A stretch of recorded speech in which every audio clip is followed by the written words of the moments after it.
ஆண்டவராக இயேசு கிறிஸ்துவின் நாமத்தினாலே திரும்பமாக உங்களை நான் வாழ்த்துகிறேன். கடந்த வாரத்தில் நாம் ஆபகூக் தீர்க்க தரிசன புத்தகத்தினுடைய முதல் பகுதியை நாம் பார்த்தோம். நாம் எது வரைக்கும் பார்த்திருப்போம் என்று சொன்னால்,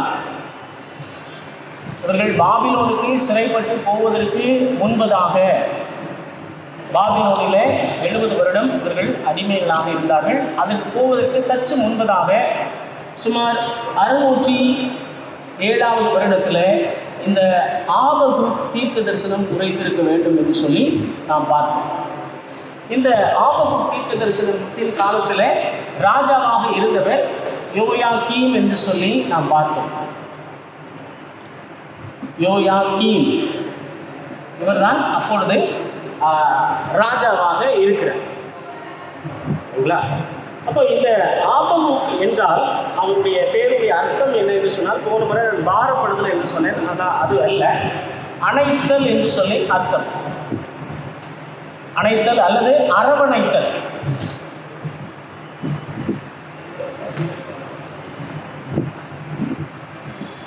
அரவணைத்தல் என்று சொல்லி அர்த்தம். ஆபகூக் என்று சொன்னால் அரவணைத்தல் என்று சொல்லி அர்த்தம்.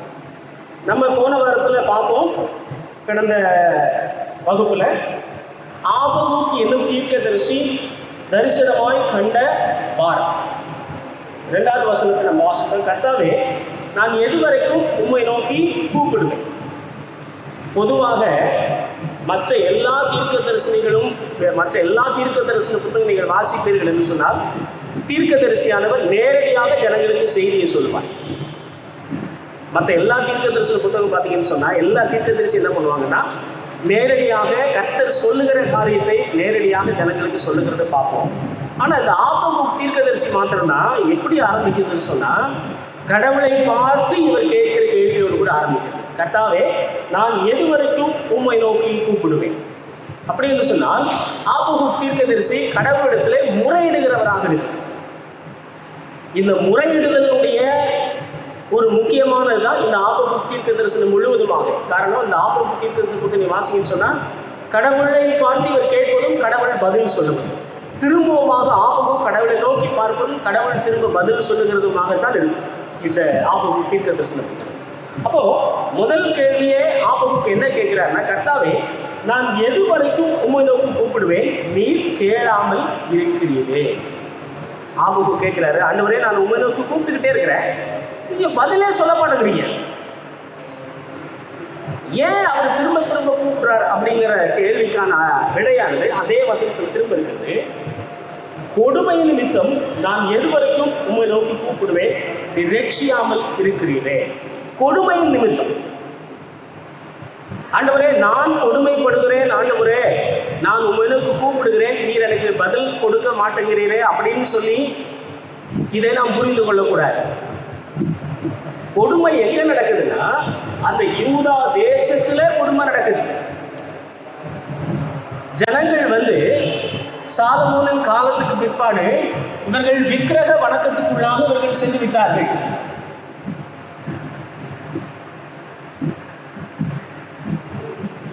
அது மாத்திரமல்ல, 7வது வருடம், என்ன வருடம் இது?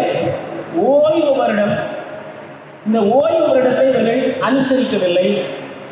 அது மாத்திரமல்ல, இங்கே இன்னும் பல செய்திகள் சொல்லப்பட்டது. அந்த கொடுமை என்றால் என்ன?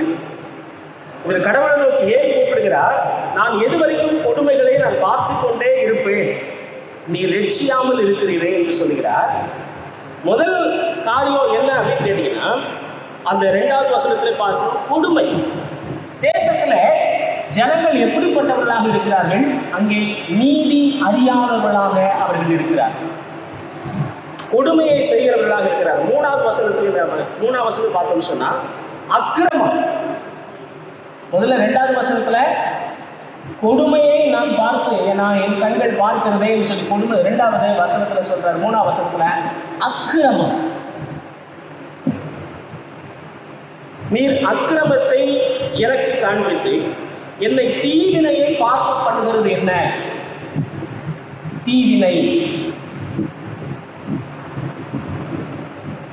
தீவினையை பார்க்க பண்ணுகிறது என்ன? அடுத்தது அதே வசனம், கொள்ளையும் கொடுமையும் எனக்கு எதிரே. கொள்ளை,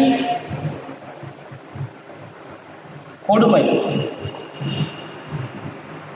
கொள்ளையை காண்பிக்கிறாரு, கொடுமையை காண்பிக்கிறாரு.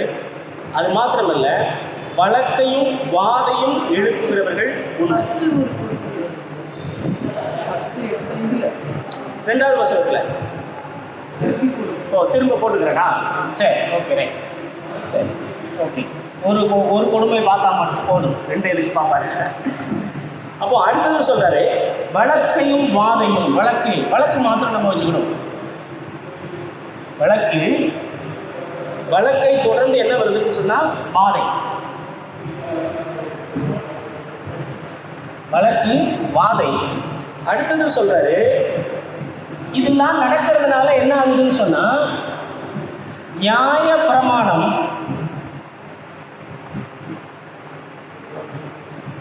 பலன் இல்லாமல் போகிறது. நியாய பிரமாணத்துக்கு என்ன இல்லையா? பலன் இல்லை. அடுத்தது சொல்றாரு, நியாயம் செல்லாமல், ஒருபோதும் செல்லாமல் போகிறது. நியாயம் இல்லை. அடுத்தது சொல்றாரு, துன்மார்க்கன் நீதிமானை வளைந்து கொள்ளுகிறான். அதோடு கூட முடியாம நியாயம் புரட்டப்படுகிறது. நியாயம் இல்லை என்கிறது ஒன்று, நியாயம் புரட்டப்படுகிறது.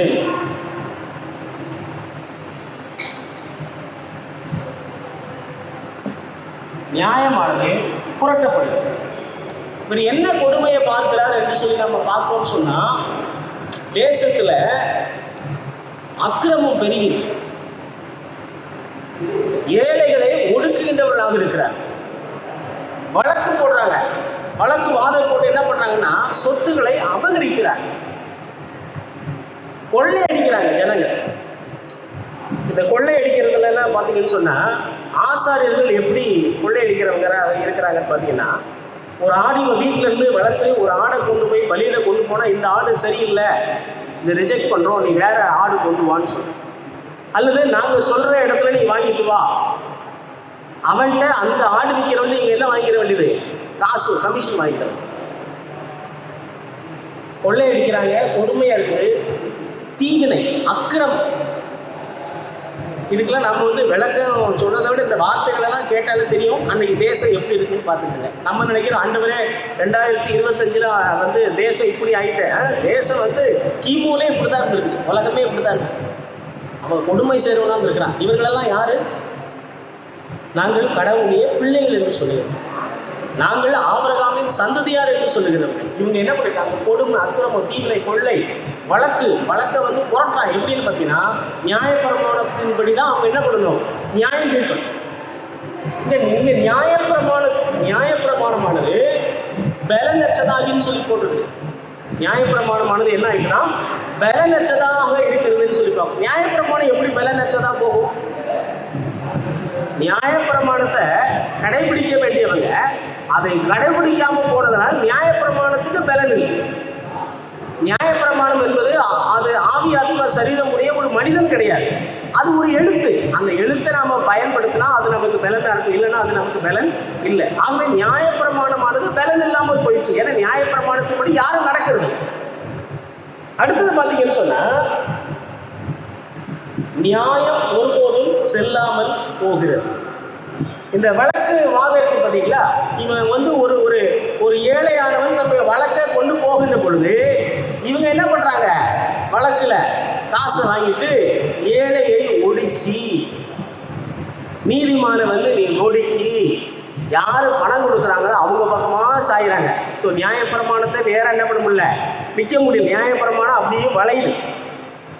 இன்னைக்கெல்லாம் நியாயப்பிரமாணம் ஒரு சிலருக்கு வளையுது.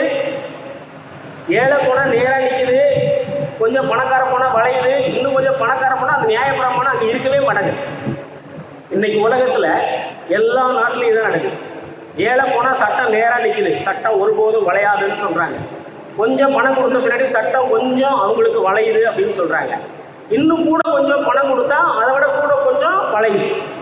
அவன் நிறைய பணம் கொடுத்துட்டான்னா அந்த அந்த சட்டமே அங்கே இல்லாமல் என்ன பண்ணுது? தூக்கி எறியப்படுது.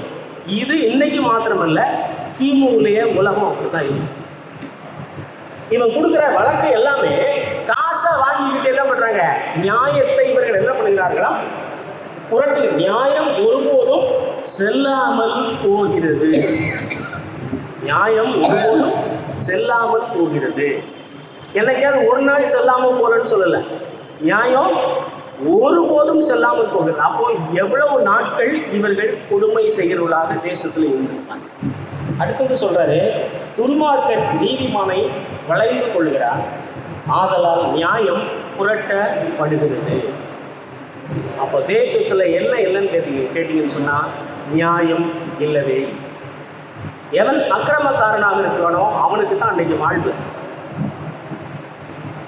கொடுமை பார்த்தீங்கன்னு சொன்னா கொடுமை, அக்கிரமம், தீவினை, கொள்ளை. வழக்கு போட்டா வழக்கு நிற்க மாட்டேங்குது. அந்த வழக்கு வச்சு நம்ம மேலே என்ன பண்றாங்க, நமக்கு பிரச்சனை, வாதியை உண்டு பண்றாங்க. நியாயப்பிரமாணம்லாம் ஒன்றும் பண்ண முடியல அவங்க முன்னாடி. காரணம், அங்கே நியாயமே இல்லை. நியாயம் இருந்தால் தானே நியாய பிரமாணத்துக்கு அங்கே பலன் இருக்கும். நியாயமே செய்யலை, நியாய பிரமாணம் அங்கே பலன் இல்லை, நியாயம் புரட்டப்படுகிறது. அப்போ ஏன் இவர் ஆபகு தீர்க்கதரிசி ஆண்டவர் எது வரைக்கும் நான் தீவினை பார்த்து கொண்டு இருப்பேன் ஏன் கூப்பிட்டாரு? தேசம் இப்படிதான் இருக்குது ஆண்டவரே, தேசம் இப்படிப்பட்ட ஒரு பாவத்தில் இருக்குது, நான் கூப்பிட்டுக்கிட்டே இருக்கிறேன், நீங்க கேட்கவே மாட்டேங்க.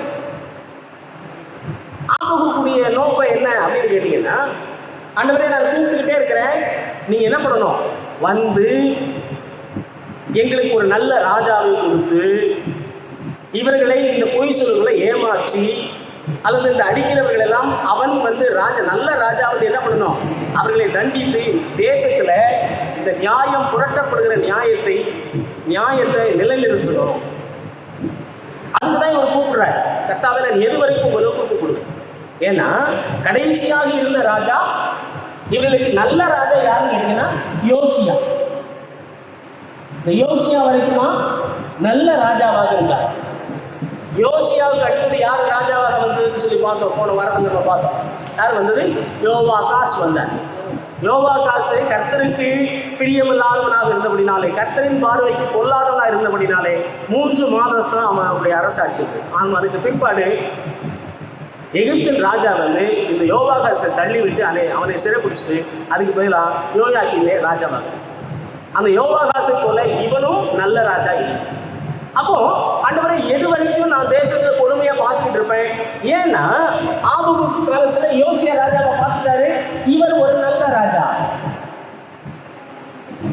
நல்ல ராஜா இருந்த வரைக்கும் இதெல்லாம் ஓரளவுக்கு கட்டுப்பாடுகள் இருந்துச்சு. எப்போ அந்த யோசியா நல்ல ராஜா செத்து போயிட்டாரோ இது எல்லாம் தீவிரமாக நடந்தேறி கொண்டிருந்தது தேசம். அப்ப வந்து ஆபகு கேட்கிறாரு, ஆண்டவரே நான் எது வரைக்கும் இதெல்லாம் பார்த்துக்கிட்டு இருக்கேன்? அப்போ ஆபகுடைய ஒரு எதிர்பார்ப்பு என்னன்னு கேட்டீங்கன்னா, ஒரு நல்ல ராஜா வரணும். அந்த நல்ல ராஜா வந்து இவைகள் எல்லாம் அழித்து தேசத்துல கர்த்தர் விரும்புகிற ஒரு நல்ல ஆட்சி கொடுக்க வேண்டும். தேசமானது இந்த கொடுமை, அக்கிரமம், தீவிரை, கொள்ளை, வழக்கு, நியாயம் இல்லாத ஒரு சூழலை, புரட்டப்படுகிற நியாயம், அநீதி எல்லாம் இல்லாத நல்ல ஒரு தேசமாக இருக்க வேண்டும் என்பது ஆபகுடைய ஒரு எதிர்பார்ப்பு. இதை யாரால முடியும்? இந்த தேசத்தினுடைய இந்த பாவ சூழ்நிலைகளை யாரால மாற்ற முடியும்னு சொல்லி ஆபகுடைய கணிப்பெருங்க கர்த்தரால மாத்திரத்தை என்ன பண்ணுவது, மாற்ற முடியும். கர்த்தர் ஒரு நல்ல ராஜாவை கொண்டு வந்தார். பாருங்க, இது எல்லாம் நடக்குதுன்னு சொன்னா இதுக்கெல்லாம் மேலாக இருக்கிறது யாரு? ராஜா. ராஜா வந்து நல்ல நியாயாதிபதிகளை போட்டா என்ன நடக்கும்? நல்லது நடக்கும். அப்போ இந்த ஆபகு தீர்க்கன்னு சொல்லி எதிர்பார்ப்பு என்ன, ஆண்டவரே எங்களுக்கு ஒரு நல்ல ராஜாவை கொடுங்க, நல்ல ராஜாவை கொடுத்து இந்த தீவினை எல்லாம் நாங்கள் பார்க்காம இருக்கணும்னு சொல்லி. ஆனா கடவுள் வந்து கர்த்தர் என்ன பண்றாருன்னு சொன்னா, நீ நினைக்கிற மாதிரி இல்லப்பா, நான் வேற ஒரு வழி வச்சுக்கிறேன் அப்படின்னு சொல்றேன். இப்ப இவருடைய கேள்வி என்ன? எது வரைக்கும்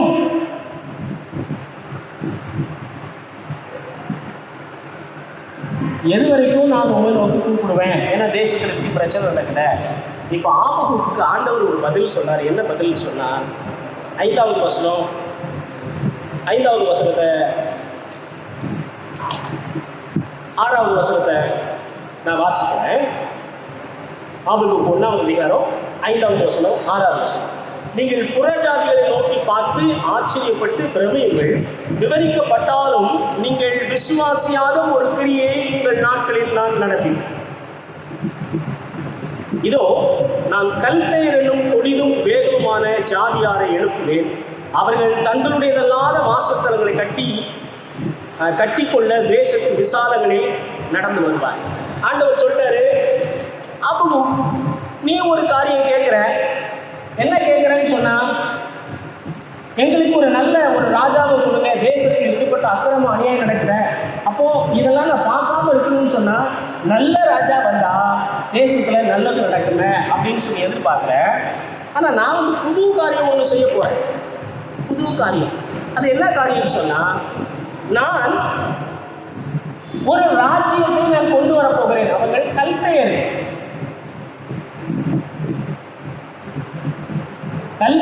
என்கிற ஒரு கூட்டத்தை நான் எழுப்புவேன்னு சொல்லி கர்த்தர் சொல்றார். தானியேலின் தீர்க்க தரிசன புத்தகம் நீங்க வாசிக்கணும்னு சொன்னீங்கன்னா, அந்த தானியேல் தீர்க்க தரிசன புத்தகத்துக்கு கொடுக்கிற டைட்டில் என்னன்னா, கர்த்தர் ராஜரீகம் பண்ணுகிறவர் அல்லது கர்த்தர் ஆளுகிறவர். நீங்க தானியேல் தீர்க்க தரிசன புத்தகம் பார்த்தீங்கன்னா, இயேசு கிறிஸ்துவின் 2ஆம் வருகை மட்டும் உள்ள எப்போ என்ன நடக்கும்னு சொல்லி அழகாக சொல்லப்பட்ட ஒரு புத்தகம் தான் தானியேலின் தீர்க்க தரிசன புத்தகம். ஒருவேளை இந்த வேதாகமத்தில் கூட தானியேல் புஸ்தகம் என்று சொல்லி தான் போடப்பட்டது. தானியேல் தீர்க்க தரிசன புத்தகம் என்று சொல்லி போடப்படுது. அதனால ஆகவே சிலர் பார்த்தீங்கன்னா, பெரிய தீர்க்கதரிசிகள் பொதுவாக நாம 4 சொல்லுவோம். ஏசாயா, எரேமியா, எசேக்கியேல், தானியேல் சொல்லுவோம். ஆனால் வேத வல்லுநர்கள் பெரிய தீர்க்கதரிசிகள் 3 பேர் தான் சொல்றாங்க. யாருன்னா ஏசாயா, எரேமியா, எசேக்கியேல். தானியேலை அவர்கள் தீர்க்கதரிசிகளாக ஏற்றுக்கொள்வது கிடையாது. அவர் ஒரு தரிசனத்தை பார்த்தார், அதை எழுதி வச்சிருக்கிறாருன்னு சொல்லி சொல்றாங்க. ஆனால் அந்த தானியேல் தீர்க்க தரிசன புத்தகத்தில் எப்போ எந்த ராஜ்யம் இருக்கும், எந்த ராஜ்யத்துக்கு அடுத்து எந்த ராஜ்யம் வரும், எந்த ராஜ்யத்துக்கு அப்புறம் இயேசு கிறிஸ்து வருவார், அதுக்கப்புறம் இந்த உலகம் எப்படி இருக்கும், அதுக்கப்புறம் எப்போ இயேசு கிறிஸ்து திரும்ப வருவார், 2வது வருகையில் எப்போ வருவார்னு சொல்லப்பட்ட புத்தகம் தான் தானியேலின் புத்தகம். அப்போ தானியேல் புத்தகம் சொல்லுகிற ஒரு காரியம், கர்த்தர் ராஜரீகம் பண்ணுகிறார். அவர் ராஜாக்களை தள்ளி ராஜாக்களை ஏற்படுத்துகிறார். பார்த்தீங்கன்னு சொன்னா, இந்த ஆபகுக்குடைய எதிர்பார்ப்பு என்ன, ஆண்டவரே நீர் வாரும், ஒரு நல்ல ராஜாவை அனுப்பும், எங்க தேசத்தை மாற்றும் அப்படிங்கிற விதமாக அவர் முறையிட்டு கொண்டிருக்கிறார். எது வரைக்கும் நான் பார்த்துக்கிட்டு இருப்பேன், ராஜா கெட்ட ராஜாவை இருக்கிறாரு, தேசத்துல நல்லது நடக்கணும்னு சொல்லி. ஆனா ஆண்டவர் சொல்றாரு, நான் கல்தையர்கள் என்பவர்களை நான் என்ன பண்ண போறேன், கூட்டிட்டு வரப்போறேன். இந்த கல்தையர்கள் யார் என்று சொன்னால், இவருடைய பெயர் தான் பாபிலோனியர்கள்.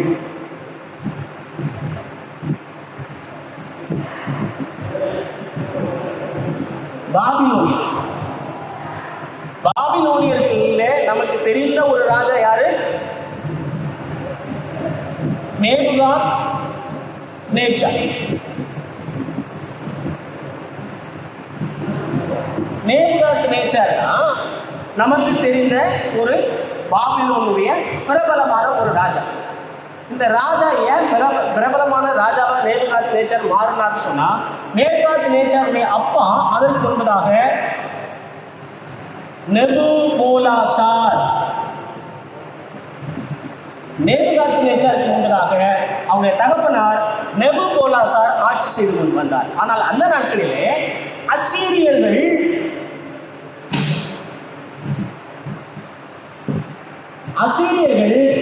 பாபிலோனியர்களை, இந்த கல்தையர்கள் பாபிலோனியர்களை அடிமைகளாக வைத்திருந்தார். ஆகவே நெபுகோலாசாரின் காலத்தில் இந்த பாபிலோனியர்களால் அல்லது இந்த கல்தையர் என்று அழைக்கப்படுற பாபிலோனியர்களால் அரசாட்சிக்கு பெருசாக வர முடியல. ஏன்னா இவங்களே எதுக்கு கீழே இருக்கிறாங்க, அசீரியர்களுக்கு கீழாக இருக்கிறாங்க. ஆனால் கிமு 606வது ஆண்டில் நேபுகாத் நேச்சார் பாபிலோனின் ராஜாவாக, கல்தையரின் ராஜாவாக வந்த பொழுது அசீரியர்களை அழித்து அவருடைய தலைநகரமாகிய நினிவேயை அழித்து, அது வரைக்கும் பாபிலோன் அல்லது கல்தையர் ராஜ்யமாக இருந்தது. அதற்கு பிற்பாடு நேபுகாத் நேச்சார் அதை பாபிலோன் சாம்ராஜ்யமாக மாற்றினார்.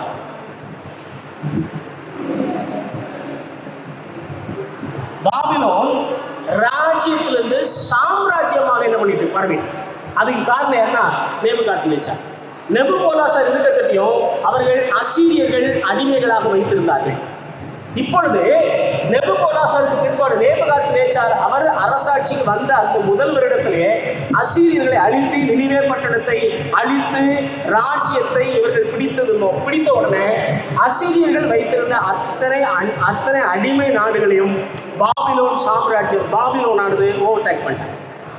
இப்போ அசீரியர்களுக்கு கீழே இருந்த இந்த பாபிலோனியர்கள் அசீரியர்களை வென்ற உடனே இந்த அசீரியர்களுக்கு கீழே யார் எந்த தேசமெல்லாம் இருந்ததோ அதெல்லாம் ஆட்டோமேட்டிக்கா எங்க வந்துடுது? பாபிலோனியர்களுக்கு கீழாக வந்துவிட்டது. இப்போ நேபுகாத்நேச்சார் பாபிலோன் ராஜ்யத்தை பாபிலோன் சாம்ராஜ்யமாக மாற்றினார்.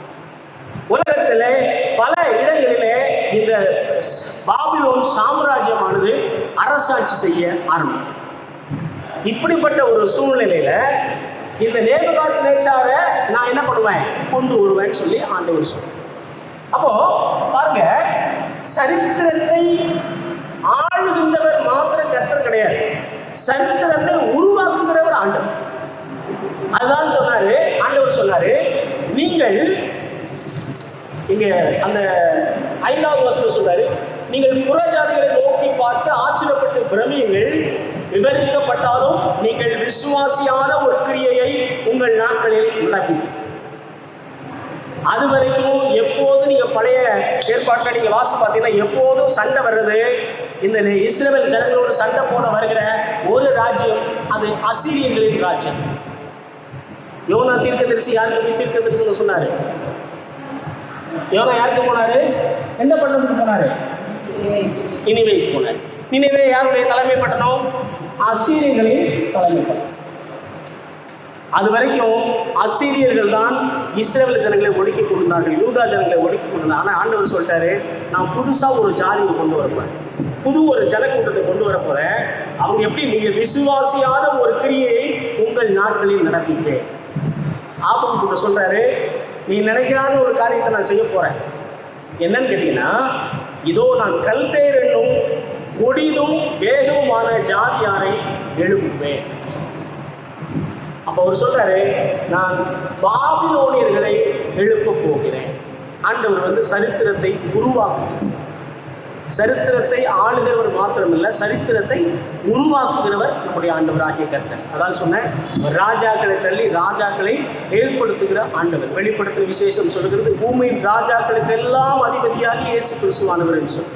அப்போ இந்த கல்தையர்கள், இந்த பாபிலோனியர்கள் உருவாவதற்கு முன்பதாகவே ஆபத்துப்பட்ட கர்த்தர் சொன்னாரு, நான் ஒரு ஆளை ரெடி பண்ணிட்டு இருக்கிறேன்ப்பா, நான் ஒரு ஆளை ரெடி பண்ணிட்டு இருக்கிறேன்.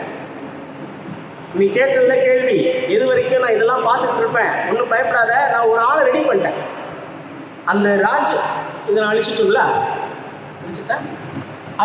இந்த கல்தையர்கள் எப்படிப்பட்டவர்களாக இருப்பார்கள்? நல்ல கவனிங்க, கல்தையர்கள் தான் யாரு? பாபிலோனியர். அப்போ இந்த கல்தையர்கள் எப்படிப்பட்டவர்களாக இருப்பார்கள்?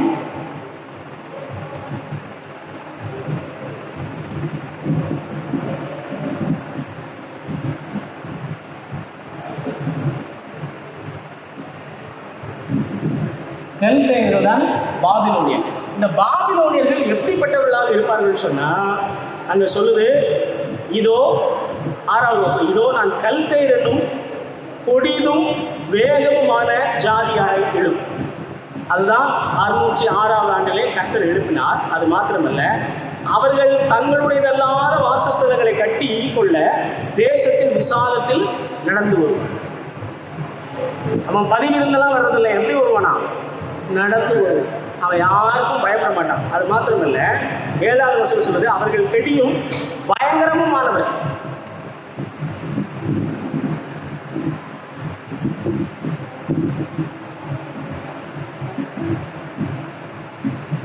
பயங்கரமானவர். இந்த பயங்கரமானவர்களுக்கு ஒரே ஒரு எடுத்துக்காட்டு ஒன்று உங்களுக்கு நான் சொல்றேன்.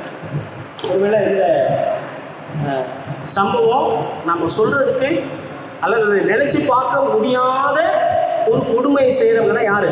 இந்த கல்தையர்கள், பாபிலோனியர். பயங்கரமானவர். அவர்கள் கெடிதும் கொடிதும் பயங்கரமானவர். எப்படி சொல்றேன்னு சொன்னா வாசிக்கலாமா? சங்கீதம் 137 சங்கீதம் 137 சங்கீதம் 137 137வது சங்கீதத்துல 8வது வசனம் 9வது வசனத்தை நான் வாசிக்கிறேன். சங்கீதம் 137 8 9. பாபிலோன் குமாரத்தியே, பாழாய் போகிறவளே, நீ எங்களுக்கு செய்தபடி உனக்கு பதில் செய்கிறவன் பாக்கியம். உன் குழந்தைகளை பிடித்து கல்லின் மேல் மோதி அடிக்கிறவன் பாக்கியம். உன் குழந்தைகளை பிடித்து கல்லின் மேல் மோதி அடிக்கிறவன் பாக்கியம். சங்கீதம் 137 சங்கீதம் எப்படிப்பட்ட சங்கீதம்னு சொன்னா, இவர்கள் பாபிலோன் சிறையிருப்புக்கு போறதுக்கு முன்பதாக இந்த கல்தேயர்கள் பாபிலோனியர்கள் யூதா தேசத்தை சிறைப்பிடிக்கின்ற பொழுது அவர்கள் செய்த ஒரு கொடுமை தான் என்னதான், யூதாவுடைய பிள்ளைகளை பிடித்து எதில் அடிச்சிருக்கிறாங்களா, பிடித்து கல்லின் மேல் அடித்து கொலை செய்து. அதுதான் அவர்கள் பயங்கரமானது. இந்த 137 சங்கீதம் எப்படிப்பட்ட சூழல் எழுதப்பட்டதுன்னு சொன்னா, இவங்க ஃபுல்லா பாபிலோனுக்கு சிறைப்பட்டு போய் அங்க உட்கார்ந்து இருக்கும் போது பாடப்பட்ட ஒரு சங்கீதம், அல்லது இவர்கள் சிறையிருப்புள்ளது வெளியே வந்த பின்னாடி யூதா தேசத்துல பாடின பொழுது பாடப்பட்ட ஒரு சங்கீதம் என்று சொல்ற. ரெண்டு சாரா சொல்றாங்க. ஒரு சாரா சொல்றாங்க உள்ள உட்கார்ந்தே பாடினாங்கன்னு சொல்றாங்க. சிலர் சொன்னாங்க வெளியில வந்த பின்னாடி பாடினாங்க, விடுதலையான பின்னாடி தங்களை நினைத்து என்ன பண்றாங்க, பாடுறாங்க. அங்கே 137 1 வசனம் சொல்லுது, நாங்கள் பாபிலோனின் ஆறுகள் அருகே உட்கார்ந்து அங்கே சீயோனை நினைத்து நாங்கள் அழுதோம். அதன் நடுவில் இருக்கும் அலரி செடிகளின் நடுவே செடிகளின் மேல் எங்கள் கிணறைகளை வைத்து தூக்கி வைத்தோம். எங்களை சிறைப்பிடித்தவர்கள் அங்கே எங்கள் பாடல்களில் எங்களை பாழாக்கினவர்கள் மங்கள கீதத்தை விரும்பி சீயோனின் பாட்டுகளில் சிலதை எங்களுக்கு பாடுகள் என்று சொன்னார்கள். கர்த்தரின் பாட்டை அந்நிய தேசத்தில் நாங்கள் பாடுவது எப்படி? அந்நிய தேசத்தில் கர்த்தரின் பாட்டை பாடுவது எப்படி? இங்கே இருக்கும்போது அவன் பாடலை. நல்லா கவனிச்சுக்கிடுங்க. நீங்கள் சங்கீதம் 137 படிக்கும்போது ஐயோ இஸ்ரவேலை நினைச்சிருந்த ஜனங்கள் எவ்வளவு ஆதாயப்படுறாங்க அப்படி இல்லை. கொள்ளையும் கொடுமையும் அக்கிரமத்து தீவினையும் தான் இவங்க என்ன பண்ணியிருந்தாங்க, பண்ணிக்கிட்டு இருந்தாங்க. எப்போ? பாபிலோனுக்கு போகிறதுக்கு முன்னாடி. பாபிலோனில் கூட்டு போய் அவங்க போகும்போதே அடித்து கூட்டிட்டு போய் அங்கவே பாட்டு பாடுனா ஐயோ அந்நிய தேசத்தில் உட்கார்ந்து நாங்கள் கர்த்தரை பாடுவது எப்படின்னு சொல்லி என்ன பண்ணிட்டான், குழம்பிக்கிட்டது. இருக்கும்போது யூதா தேசத்தில் இருக்கும்போது இவன் எப்படி இல்லை, ஒழுங்கா இல்லை. அதான் 2வது வசனம் 3வது வசனம் 4வது வசனம் 5வது வசனம் வாஸ்தவம் எப்படி இந்த யூதா ஜனங்கள் இருந்தார்கள் என்று சொல்லி. ஆனால் பாபிலோனுக்கு போன பிறகுதான் அவன் சீயோனை நினைத்து அழுதான். ஒரு பழமொழி சொல்ல, கண்ணு கிட்ட பின்னாடி என்னதான், சூரிய நமஸ்காரம். அதுபோல இவர்கள் தண்டிக்கப்பட்ட பின்னாடி தான் இவர்களுக்கு அந்த அறிவு வந்துச்ச ஒழிய தேசத்தில் இருக்கும்போது அவர்களுக்கு அந்த அறிவு வரவே. அப்போ இவர்கள் எப்படிப்பட்டவர்கள், பயங்கரமானவர்களுக்கு இந்த பயங்கரமானவர்கள் என்பதற்கு ஒரே ஒரு விளக்கம் தான் சொல்றேன். பாபிலோன் குமாரத்தியே, பாழாய் போகிறவளே, நீ எங்களுக்கு செய்தபடி உனக்கு பதில் செய்கிறவன் பாக்கியவான். உன் குழந்தைகளை பிடித்து கல்லின் மேல் மோதி அடிக்கிறவன் பாக்கியம். அப்போ இந்த பாபிலோனியர்கள் கொடுமையானவர்கள், பயங்கரமானவர்கள். எப்படின்னா கொலை செய்வதற்கு அஞ்சாதவர்கள். ஒரு சின்ன குழந்தையை பிடிச்சி அதை கல்லின் மேல மோதி அடிச்சு கொலை பண்றான்னு சொன்னா அவன் எவ்வளவு கொடுமையானவனா இருப்பாங்க. இந்த பாபிலோனியர்கள் அப்படிப்பட்டது பயங்கரமானவர்கள். அவர்கள் பயங்கரமானவர்களாக இருப்பார்கள். அவர்களுடைய நியாயமும் அவர்களுடைய மேன்மையும் அவர்களாலே உண்டாகும். அவர்களுடைய நியாயமும் அவர்களுடைய மேன்மையும் அவர்களாலே உண்டாகும். அவர்களால் உண்டாகும்னு அர்த்தம் என்ன? நாங்கள் என்ன நினைக்கிறோமோ அதைத்தான் செய்வோம். எங்களுக்கு எது நியாயம் கொடுத்தோ அதைத்தான் நாங்கள் செய்வோம். நியாயம் சொல்லி நீங்கள் ஒரு கோடு போட்டு வச்சிருக்கீங்கல்ல, நீதி நேர்மை நீங்கள் போட்டிருக்க நியாயம் எப்படி இருக்கும். ஆனால் எங்கள் நியாயம் அப்படி கிடையாது. எங்கள் நியாயம் இப்படி போகும் இப்படி போகும் இப்படி போகும் இப்படி போகும். எங்கள் நியாயம் எங்களாலே உண்டாயிருக்கும். இன்னைக்கு இப்படிதான் இருக்குது. எல்லாருக்கும் ஒரு விதமான நியாயம் இருக்கு. சிலர் ஹெல்மெட்டு போட்டு போகலாம், சிலர் ஹெல்மெட்டே போடாமல் போகலாம். நியாயம் அப்படித்தான் இன்னைக்கு இருக்கு. அப்போ இவருடைய நியாயம் அவர்களாலே உண்டாகுன அர்த்தம் என்ன? நான் எது செய்யறனோ அதுதான் எனக்கு நியாயம். நீங்க போடுற சட்டத்திட்டங்களை நாங்கள் என்ன பண்ண மாட்டோம், கட்டுப்பட மாட்டோம். அடுத்தது சொல்றாரு, அவருடைய சிவிங்கிகளிலும் வேகமும், சாயங்காலத்தில் திரிகிற ஓநாய்களிலும் தீவிரமாய் இருக்கும். சொல்ல அவங்க வச்சிருக்கிற குதிரை எப்படி இருக்குமா? அவங்க வச்சுக்கிற என்னதான் அவங்க வச்சுக்கிற குதிரை. குதிரை என்பது என்னது? மனுஷனா மாடா? அது ஒரு மிருகம். அவர் சொல்றாரு, அவருடைய குதிரைகள் சிவிங்கிகளிலும் வேகமாக ஓடும். சிவிங்கிகள்னா என்னது? ஒட்டகை சிவிங்கி கிடையாது. வாட்டர் இங்கிலீஷ் பைபிள் வச்சுங்க. யாராவது இங்கிலீஷ் பைபிள் எடுத்து வாசிங்க. சிவிங்கிக்கு என்ன போட்டுன்னு வாசிங்க. சிவிங்கிக்கு ஒட்டக சிவிங்கி கிடையாது. சரி, நீங்கள் வீட்டில் போய் வாசி பாருங்க. ரெண்டாவது சொல்றாரு, சிவிங்கிகளிலும் சாயங்காலத்தில் திரிகிற ஓநாய்களிலும் தீவிரமாக இருக்கும். குதிரை எப்படி இருக்குமா?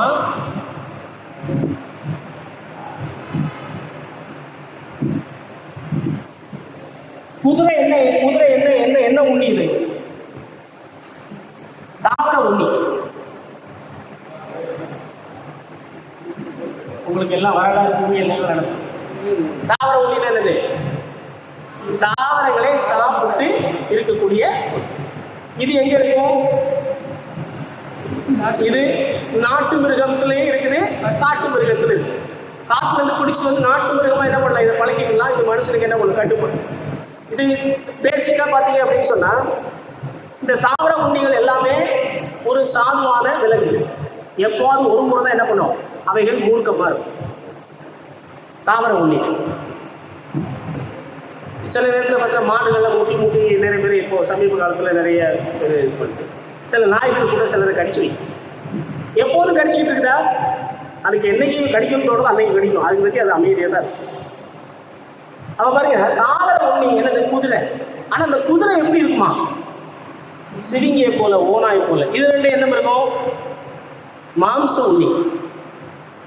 அதாவது அது சைவம், இது அசைவம். மாம்ச உண்ணி. ஒரு அவங்க வச்சிருக்கிற குதிரை கூட எப்படி இருக்குமா? ஓநாயை போலதான் இருக்கும். கடிப்பதற்கும் தயாராக, சிவிங்கியை போல வேகமாக ஓடக்கூடியதாக இருக்கும். அப்போ இவருடைய ஓநாய்கள் அப்படி இருக்கும். அடுத்து அவருடைய குதிரைகள் அப்படி இருக்கும். அடுத்து சொல்ல அவருடைய குதிரை வீரர்கள் பரவுவார்கள். அவருடைய குதிரை வீரர் தூரத்திலிருந்து வருவார்கள். இறைக்கு தீவிருக்கிற கழுகுகளை போல பறந்து வருவார்கள். அவருடைய குதிரை வீரர் எப்படி இருப்பாங்களாம்? கழுகை போல.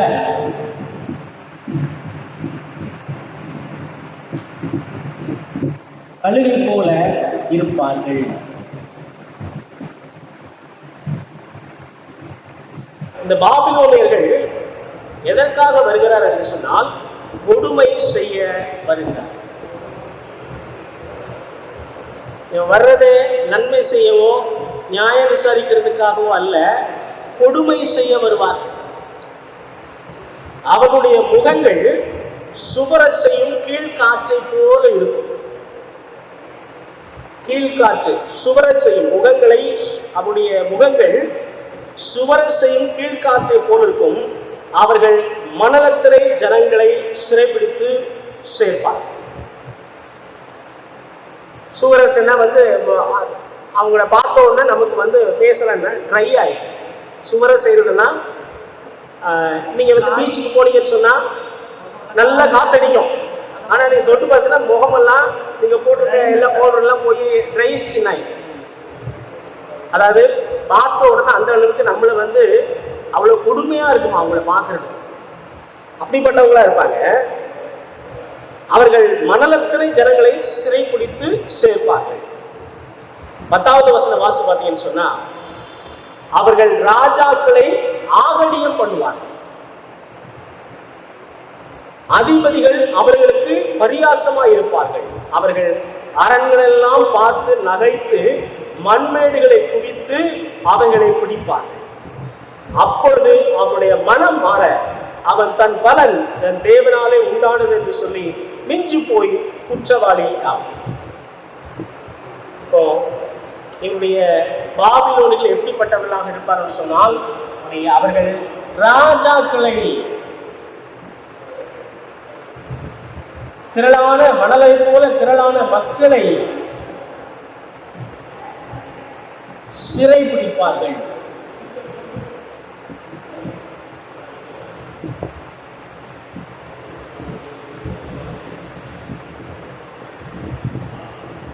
ஜனங்களை இவர்கள் சிறை பிடிப்பார்கள்.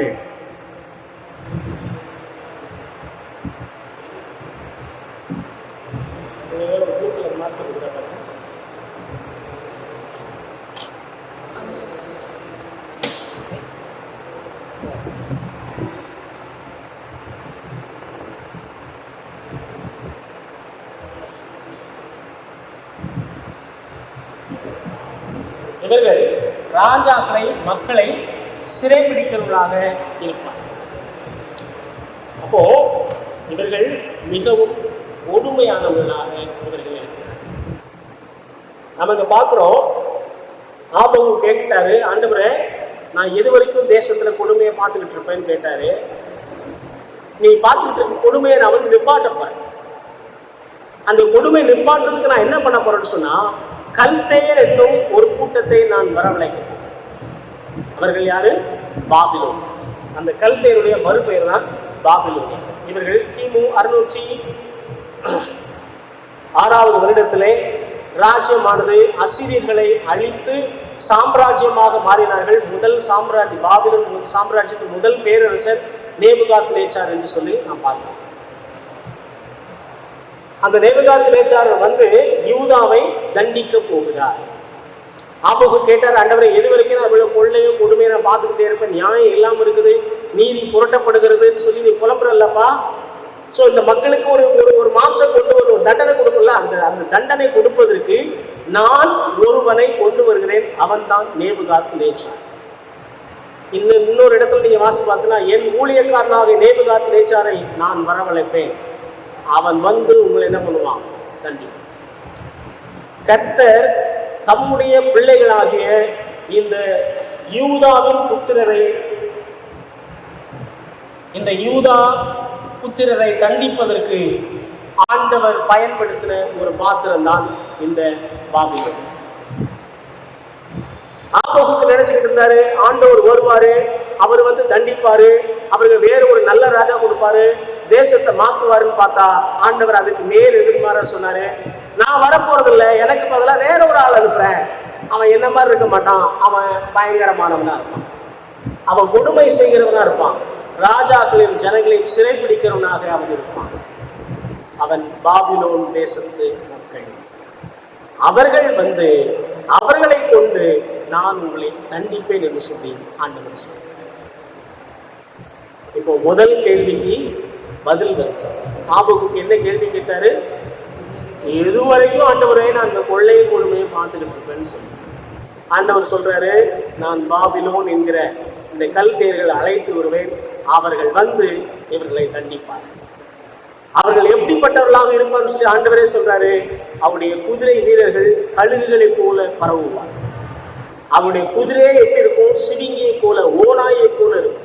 அவர்கள் ராஜாக்களை ஆகடியம் பண்ணுவார்கள், அதிகாரிகள் அவர்களுக்கு விளையாட்டு காமிக்கிற பொம்மையை போல இருப்பாங்க. இங்க இருந்து பாபிலோன் ராஜா வந்து இங்க இருக்கிற ராஜாவை எப்படி சிறைப்பிடித்துட்டு போனான்னு சொல்லி வாசிங்க. 2 நாளாகமத்தின் புத்தகத்தை ஒருத்தர் எடுத்து வச்சுக்கிடுங்க, ஒருத்தர் 2 ராஜாக்கள் புத்தகத்தை எடுத்து வச்சுக்கிடுங்க.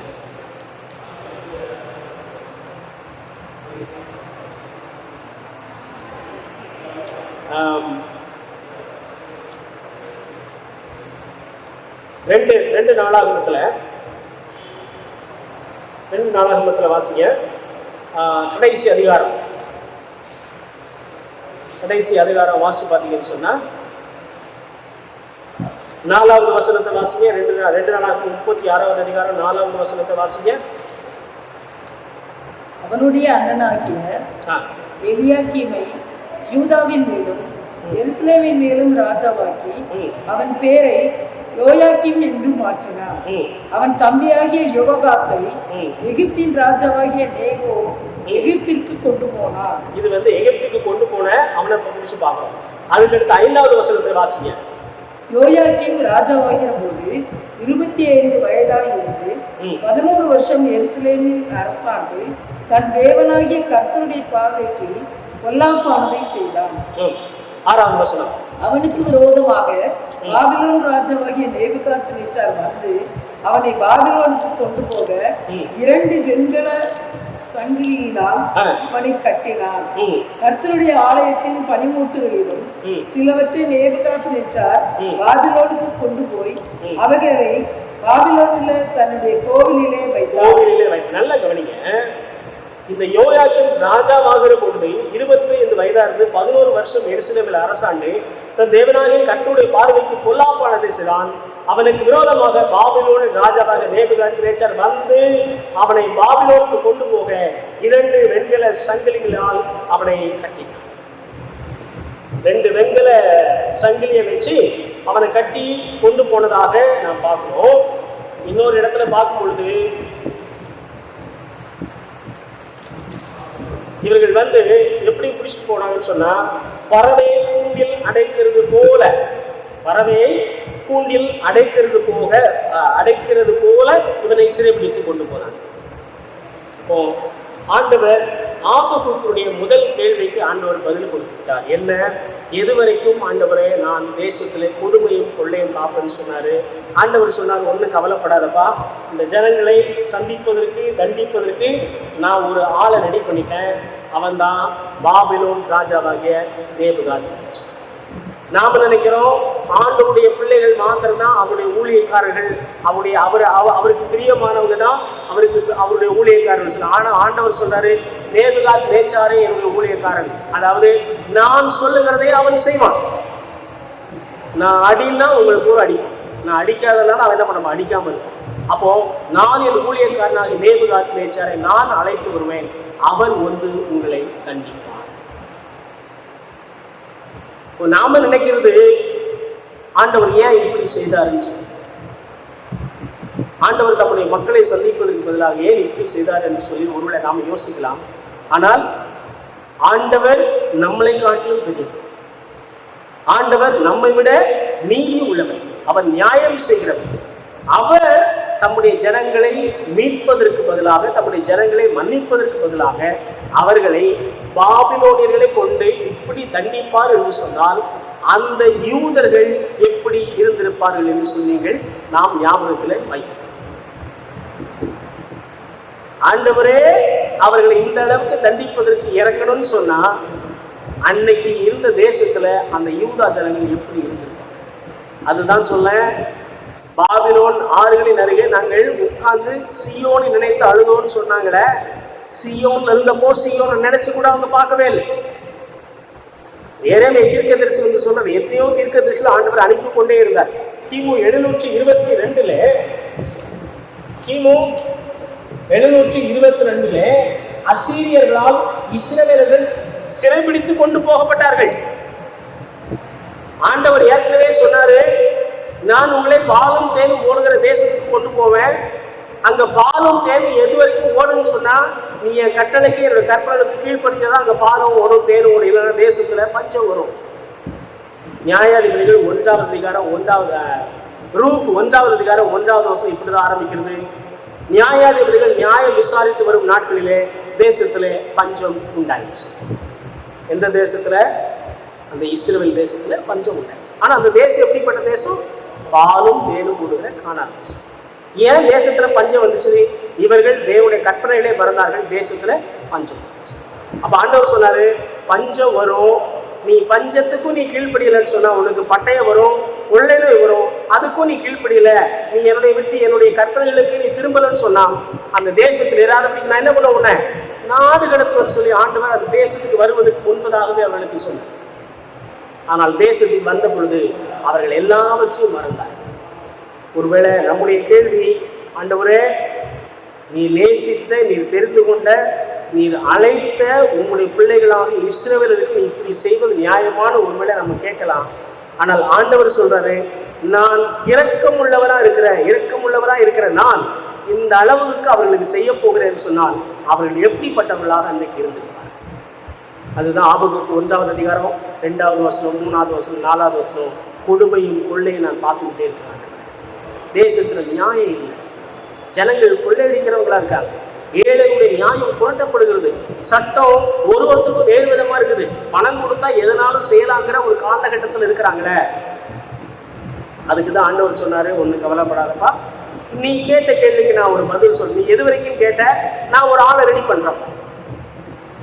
இங்க ஆண்டவர் சொல்லும் பொழுதே அங்க பாபிலோன் தேசமானது அது மகா சாம்ராஜ்யமாக மாறியது. ஆண்டவர் இவர்களை நான் அழைத்து வந்து இந்த கல்தேர் என்கிற பாபிலோனில் கொண்டு வந்து என் ஜனங்களை நான் தண்டிப்பேன், அவர்களை தேசத்தில் இராதபடிக்கு நான் நாடு கடத்துவேன் என்று சொல்லி ஆண்டவர் அந்த ஆபோக்குடைய கேள்விக்கு பதில் சொல்லுகிறதை நான் பார்க்கிறேன். சில நிறைய நேரத்துல இந்த இஸ்ரவேல் ஜனங்கள் அவர்கள் அந்த பாவத்துல தொடர்ந்து இருப்பதற்கான காரணம் என்னன்னு கேட்டீங்கன்னா, ஆண்டவர் கேளாதவர் கூட இருப்பார், அவர் கேட்கவே மாட்டாரு, அவருக்கு தெரியாது அப்படின்னு இவங்க சொல்லிக்கிட்டு இருந்தாங்க. ஆண்டவர் பொறுத்து பார்த்தார், தேசத்தின் மேலே ஒரு நீதி விசாரணை ஒன்று செஞ்சார். இன்னைக்கு நிறைய நேரத்துல இன்றைக்கு சூழ்நிலை நாம நினைக்கிறோம், ஏன் இன்னைக்கு உலகத்துல இப்படிப்பட்ட சம்பவங்கள் நடந்து கொண்டிருக்கிறது, ஏன் ஆண்டவர் பார்த்துக்கிட்டு சும்மா இருக்கிறாரு, ஆண்டவர் ஏன் இதை நியாயம் விசாரிக்கல நாம நினைக்கலாம். ஆண்டவர் ஆளுகிறார், அவர் எல்லாவற்றையும் பார்த்துக்கிட்டு தான் இருக்கிறார். ஒரு நாளிலே அவர் நியாயம் விசாரிக்கின்ற பொழுது எல்லாவற்றுக்கான தண்டனையானது அங்கே கொடுக்கும். நாம அறிந்து கொள்ள வேண்டிய ஒரு காரியம், நாம நிறைய நேரம் ஜெபம் பண்ணிட்டு இருக்கிறீங்க, நீங்க நாம நிறைய நேரம் ஜெபம் பண்றோம், ஆண்டவரே நான் எத்தனையோ வருஷம் அந்த காரியத்துக்காக ஜெபம் பண்றேன், பதிலே வரலையே, அதற்காக ஆண்டவர் கேட்கவில்லை என்று சொல்லி அர்த்தம் இல்லை. ஆண்டவர் ஏற்ற நேரத்தில் அந்த ஜெபத்திற்கு பதில் நிச்சயமாக நமக்கு அனுப்புவார். இதுதான் ஆபகு தீர்க்கதரிசி கேட்டாரு, ஆண்டவரே நான் எவ்வளவோ நாளாக கூப்பிட்டுட்டேன், நான் எது வரைக்கும் நோக்கி கெஞ்சுவேன், எது வரைக்கும் நோக்கி கூப்பிட்டுக்கிட்டே இருப்பேன், நீ கேளாதவர் போல இருக்கிறீர அப்படின்னு கேட்டப்போ ஆண்டவர் பதிவு சொன்னாரு, ஒன்றும் பயப்படாதப்பா, நான் கல்தேர் என்னும் ஒரு ஜாதியை எழுப்புவேன், அவர்கள் வந்து இந்த யூதா ஜனங்களை தண்டிப்பார்கள் என்று சொல்லி ஆபகுக்கு ஆண்டவர் பதில் சொன்னார். ஆபகுக்கு மாத்திரம் ஆண்டவர் பதில் சொல்லுகிறவர் அல்ல, இன்றைக்கு நம்முடைய வாழ்விலும் நாம் கேட்கிற கேள்விகளுக்கு ஆண்டவர் பதில் சொல்லுகிறவராக இருக்கிறார். எப்பொழுது ஆண்டவருடைய சமூகத்துக்கு போய் நம்முடைய பிரச்சனைகளை சொல்லுகிறோமோ, நம்முடைய போராட்டங்களை குறித்து சொல்லுகிறோமோ, அல்லது நம்ம பார்க்கிற கொடுமைகளை குறித்து ஏன் ஆண்டவர் என்று சொல்லி கேள்வி எழுப்புகிறோமோ, அப்பொழுது அந்த கேள்விகளுக்கெல்லாம் ஆண்டவர் பதில் கொடுக்கிறவராக நிச்சயமாக இருக்கிறார். அந்த விசுவாசத்தோடு கூட நாம் இந்த நாள் கிளாஸ் முடிப்போம். கடவுள் நம்மை ஆசீர்வதிப்பார்.